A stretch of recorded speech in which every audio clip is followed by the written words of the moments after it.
नमस्कार प्रिय दर्शकों, हाजिर हूं मैं जन्म कुंडली से संबंधित एक अत्यंत महत्वपूर्ण विषय को लेकर।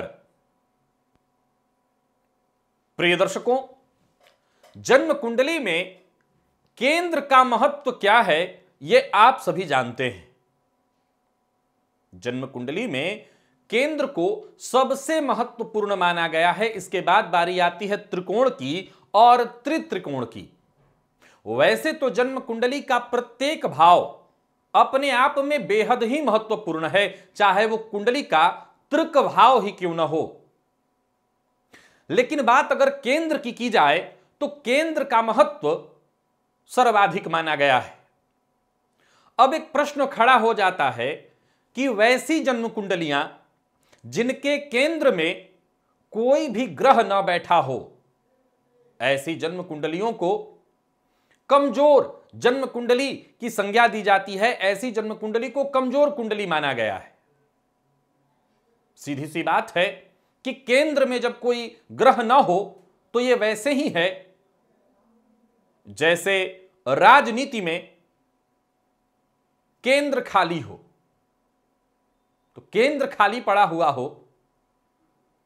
तो बाकी के जगहों पर शासक मंत्री हो भले, लेकिन केंद्र के कमजोर होने से सब कुछ कमजोर पड़ जाता है। बड़ा ही सरल और सहज तथ्य है।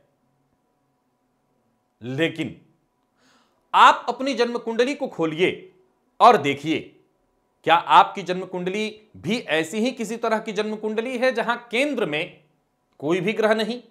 यहां एक और बात बता दूं कि केंद्र में शुभ ग्रह को बड़ा ही श्रेष्ठ माना गया, लेकिन इसका यह मतलब नहीं कि केंद्र में पापक ग्रह श्रेष्ठ नहीं होते। केंद्र में पापक ग्रह भी अच्छा फल देते हैं। लेकिन आज का मेरा मुख्य विषय है कि केंद्र अगर रिक्त हो, केंद्र अगर खाली हो, तो क्या जन्म कुंडली पूरी तरह से कमजोर होगी? ऐसा जातक अपने जीवन काल में धनवान, सुख समृद्धि वाला, संपन्न नहीं बन सकता। प्रिय दर्शकों, अगर मैं अपना अनुभव कहूं, ज्योतिषीय अनुभव, जो कई सारी जन्म कुंडलियों को देखने के बाद मैं कह सकता हूं, ऐसा नहीं है। केंद्र का महत्व निसंदेह अपने आप में सबसे ज्यादा है, लेकिन इसका यह मतलब कतई नहीं कि जन्म कुंडली में केंद्र खाली है तो ऐसी जन्म कुंडली वाले जातक अपने जीवन काल में हर सुख हासिल नहीं कर सकते, संपन्नता उनको प्राप्त नहीं होगी। अवश्य होगी, परंतु यह विचार करने वाली बात है कि केंद्र खाली है, ठीक है, लेकिन ग्रह बैठे कहां हैं। अगर मान लीजिए कि केंद्र खाली है लेकिन नवम और पंचम में ग्रह बैठे हुए हैं जाकर के और बली अवस्था में बैठे हैं, तब भी मैंने ऐसी बहुत सारी कुंडलियों को देखा जहां जातक जबरदस्त धनवान, सफलता प्राप्त किए हुए, हर तरफ से सफलता उसको मिली जीवन काल में। तो वहीं जन्म कुंडली में लग्नपति की स्तुति निसंदेह बहुत मायने रखती है। पूरी जन्म कुंडली का दारोमदार जन्म कुंडली में लग्न के स्वामी पर होता है। कुंडली कमजोर या मजबूत यह तय होता है लग्न और लग्नपति को देखकर। कई बार मैंने इस सूत्र को आप सबके सम्मुख रखा है कि जन्म कुंडली में लग्न और लग्नपति के कमजोर होने से सारे राजयोग काम करना बंद कर देते हैं। यानी आपकी जन्म कुंडली में बड़े बड़े राजयोग हों, परंतु लग्न और लग्नपति कमजोर हो जाएं तो यह कुंडली कमजोर कुंडली की ही गणना में आएगी। यह कुंडली श्रेष्ठ फल प्रदान करने वाली नहीं कही जाएगी। लेकिन केंद्र की अगर हम बात करें तो केंद्र में लग्न भी है। अब लग्नपति बलवान अवस्था में, यानी अंश बल में बली होकर के लाभ भाव में जाकर के बैठे हो, पराक्रम में बैठे हो, यानी तृतीय भाव में, यह केंद्र का भाव नहीं है, नवम या पंचम में बैठे हो, तब भी मैंने देखा कि ऐसा जातक अपने जीवन काल में हर सुख हासिल कर रहा है। अथवा जाहिर सी बात है कि कुंडली में नवग्रह होते हैं, 9 ही ग्रह होते हैं। अब नवग्रह और भाव है 12, इसमें से अगर 4 भाव रिक्त हो गया, यानी 1 4 7 10 केंद्र के चारों भाव हैं, अगर ये भाव रिक्त हो गए तो बाकी के बचे जो भाव उसमें कहीं ना कहीं ग्रह होंगे। अब नवम और पंचम में बली होकर के ग्रह बैठ जाएं, विशेषकर लग्नपति, पंचमपति या नवमपति, आपकी जन्म कुंडली में ये मुख्य तीन स्तंभ हैं एक तरह से, लग्न का स्वामी, पंचम का स्वामी और नवम का स्वामी। अब सीधी सी बात है कि हमारे जीवन में इसका सीधा सीधा संबंध दिखाई पड़ता है। लग्न अर्थात आप, आपका व्यक्तित्व, आप अर्थात आपका व्यक्तित्व, आपके व्यक्तित्व से यह तय होता है कि आप आपके जीवन काल में क्या हासिल कर सकते हैं। पंचम से यह तय होता है कि जातक कितना विवेकवान, बुद्धिमान होगा और अपनी बुद्धिमत्ता के भरोसे क्या हासिल कर सकेगा। और नवम से यह तय होता है कि जातक कितना भाग्यवान है, इसको भाग्य में कितना मिला हुआ है, क्या मिला हुआ है। तो अगर केंद्र खाली अर्थात आपका व्यक्तित्व, समझ लीजिएगा कि केंद्र में विशेषकर लग्न अगर खाली है या लग्नपति कमजोर अर्थात जातक विवेक शून्य या व्यक्तित्व शून्य, उसकी चाहत ही नहीं होगी। हर किसी को अपने जीवन काल में बड़ी सफलता पाने के लिए उसका व्यक्तित्व सबसे ज्यादा मायने रखता है। अगर आपके पास चाहत ना हो तो कुंडली कितनी भी मजबूत क्यों ना हो, आपको कुछ नहीं मिलने वाला। यानी व्यक्तित्व, चाहत सबसे ज्यादा जरूरी है। तो लग्नपति का कमजोर होना तो कुंडली को कमजोर कर ही देता है, यह तो सत्य है। लेकिन अगर केंद्र खाली है, और केंद्र का अर्थ जैसा मैंने अभी बताया कि राजनीति से इसको जोड़ करके देखिए कि केंद्र कमजोर हो, केंद्र खाली पड़ा हुआ हो, तो बाकी के राज्यों में मुख्यमंत्री कितने भी सशक्त क्यों ना हो, शासन डगमगाते ही रहेगा। कोई भी केंद्र पर धावा बोल सकता है, कोई भी केंद्र पर अपना आधिपत्य जमा सकता है। यानी केंद्र का मजबूत होना जरूरी है।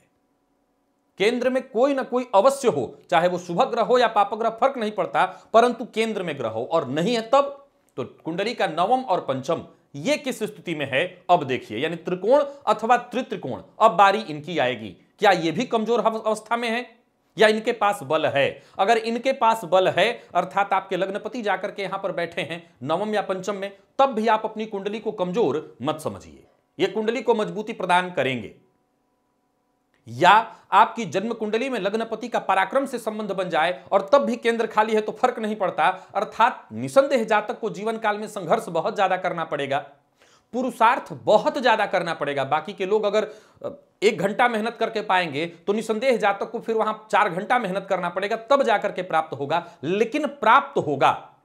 जहां हम ये कह रहे हैं कि केंद्र के खाली होने से सब शून्य हो गया, वहां लग्नपति पराक्रम में या पराक्रम जातक का मजबूत दिखाई पड़ रहा है। कुंडली में पराक्रम में 2-3 ग्रह बैठे हुए हैं और मजबूत अवस्था में बैठे हैं, तो ये भी कुंडली को बल प्रदान कर देंगे। अर्थात जातक अपने पुरुषार्थ से अपना भाग्य लिखेगा, क्योंकि सभी ग्रहों का संबंध भाग्य भाव से बनेगा। अब वहीं अगर जन्म कुंडली में पंचम या नवम, मैंने कहा अगर जाकर के लाभ में ग्रह बैठ जाएं, तब भी जातक धन के लिए प्रयत्नशील होगा, धन लाभ के लिए वो प्रयत्नशील होगा। ये न केन प्रकारेण वो प्रयत्न करेगा। और सीधी सी बात है कि आज के इस परिवेश में धनवान न बलवान लोग के, जो धनवान है वो बलवान है। तो इस अवस्था में भी अगर 3-4 ग्रह जाकर के लाभ में बैठे, नहीं केंद्र खाली है परंतु लाभ भाव में 3-4 ग्रह बैठे हैं, तो क्या होगा कि लाभ के लिए वो प्रयत्न करेगा और सभी ग्रह विवेक से संबंध बनाएंगे, नहीं पंचम भाव से। उस अवस्था में भी जातक अपने जीवन काल में सब कुछ हासिल कर लेगा। अब बारी आ जाती है कि कुछ कुंडलियां ऐसी भी देखने में आती हैं कि जहां सारे के सारे ग्रह तृक भाव में चले गए। ये रेयर केस में बनता है, लेकिन होती हैं ऐसी कुंडलियां। मेरे सामने कई ऐसी कुंडलियां आई कि उसमें ज्यादातर ग्रह, ज्यादातर क्या 3 ही भावों में ग्रह सिमट गए, 6वें, 8वें, 12वें में।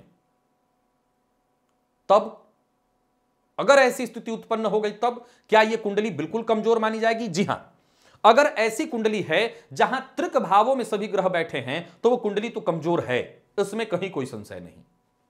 इसमें कहीं कोई संशय नहीं कि इस तरह की स्थिति वाले जातक के जीवन काल में संघर्ष बहुतायत हो जाएगा और लाख प्रयत्न के बावजूद उसे सफलता नहीं मिलेगी। परंतु सदैव याद रखिएगा, अगर आप ज्योतिषी हैं, ज्योतिषी बनने वाले हैं, तो ज्योतिष को समझने की विधा बहुत जरूरी है कि आपको यह बात आनी चाहिए कि जरूरी नहीं है कि तृक भाव में सभी ग्रह बैठे हैं तो सामने वाले को बिल्कुल हम अभागा कह सकेंगे। हमें विचार करना होगा। फिर बारी आएगी कि चलिए तृक भाव में ही सारे ग्रह बैठ गए, परंतु उनकी स्थिति क्या है, वो किस अवस्था में और किस स्थिति में बैठे हैं, क्या उनके पास बल है, अगर कुंडली का ये तृक भाव बुरा भाव है और यहां पर सभी ग्रह बैठे तो सीधी सी बात है पाप ग्रह भी आकर के बैठे होंगे। अगर सभी ग्रह आकर के बैठे हैं तो पाप ग्रह भी आकर के बैठे हैं, और पाप ग्रह चाहे लग्न कोई भी हो अगर बली अवस्था में है तो इसका एक मतलब तो तय है कि ये अलग बात है कि जातक अच्छाई से न सही, बुराई से ही सही, सहजता से न सही, संघर्ष से ही सही, अगर उसके पास तनिक भी चाहत हो, अर्थात उसके लग्नपति के पास भले वो तृक भाव में बैठे हो, बल हो, तब भी ये जातक हासिल कर सकता है। करेगा ये दावा करना मुश्किल होगा, लेकिन कर सकता है। अब इस सूत्र को जरा ध्यान से समझिए। मान लीजिए कि लग्नपति 6वें 8वें 12वें भाव में बैठे हैं, तो क्या हुआ, ये अवयोग हुआ, और अवयोग में जातक को जीवन काल में जीविकोपार्जन के लिए संघर्ष करना पड़ता है, ऐसा ज्योतिष शास्त्र का ये सूत्र कहता है अवयोग। लेकिन मानिए कि अवयोग बना रहा लग्नेश अंश बल से बली है, उसके पास अंश बल मजबूत मिल रहा है और सारे ग्रह तृक भाव में बैठे हैं, तो जहां लग्नेश तृक भाव में 6वें 8वें 12वें में बैठा और वो संघर्ष कराने की सूचना दे रहा है कि जातक को जीवन काल में जीविकोपार्जन के लिए संघर्ष करना पड़ेगा, तो यह तय हुआ जातक संघर्ष करेगा। अब जब संघर्ष करेगा और तृक भाव में सारे ग्रह बैठे हैं तो हो सकता है सीधी राह न चल करके टेढ़ी राह उसको चलनी पड़ेगी, लेकिन अगर उसकी चाहत जागृत रहती है तो फिर सब कुछ हासिल कर सकता है। अर्थात कहने का मतलब यह है कि केंद्र निसंदेह, इसको ज्योतिष शास्त्र समझने वाले वो लोग जो जन्म कुंडली अध्ययन कर रहे हैं, स्टेप बाय स्टेप ऐसे समझें कि हर भाव का अपने आप में महत्व है।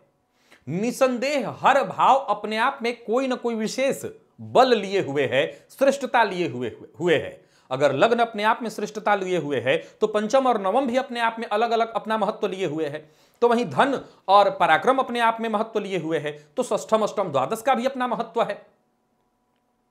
तो यह कह देना कि नहीं कुंडली में केंद्र खाली है और सभी ग्रह तृक भाव में हैं, या केंद्र में कोई ग्रह नहीं अतः जातक अभागा होगा, यह गलत होगा।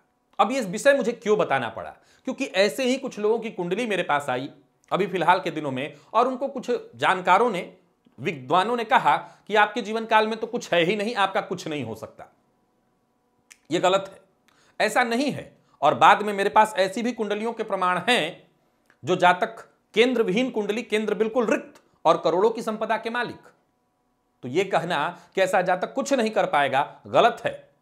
तो आप अपनी कुंडली में अगर ऐसी स्थिति देख रहे हैं तो हताश और निराश न होइए, परिस्थितियों को पहले भली भांति समझिए। हो सकता है आपकी कुंडली में कोई ना कोई मूल सूत्र कहीं छुपा हुआ हो जो आपको आपके जीवन काल में सब कुछ प्रदान करने वाला है। आज के लिए बस इतना ही। आशा करता हूं रिक्त केंद्र कुंडली आपकी भी है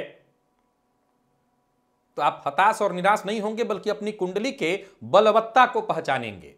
अब इस अवस्था में मैंने कहा था उपाय भी मैं आपको बताऊंगा, छोटा सा उपाय जो हमेशा कहा करता हूं कि ऐसी अवस्था में लग्न, नवम और पंचम, इन तीनों में जो भी बलि दिखाई पड़ रहा हो उसको और बल प्रदान करिए।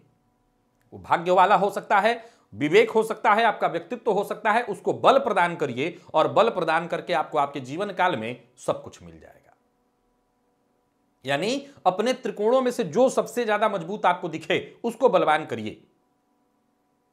वो त्रिक में है तो क्या हुआ, उसमें भी आप बलवान कर सकते हैं, मंत्र तो जप ही सकते हैं, उससे बल मिल जाएगा। तो आप बलवान करके अपनी कुंडली को मजबूत कर सकते हैं, अपने आप को जीवन काल में सब कुछ प्रदान करा सकते हैं। यूं समझ लीजिए कि सब कुछ आपको मिल सकता है। तो आज के लिए बस इतना ही, इजाजत दीजिए। कल पुनः मुलाकात होगी एक नए विषय के साथ। तब तक के लिए नमस्कार।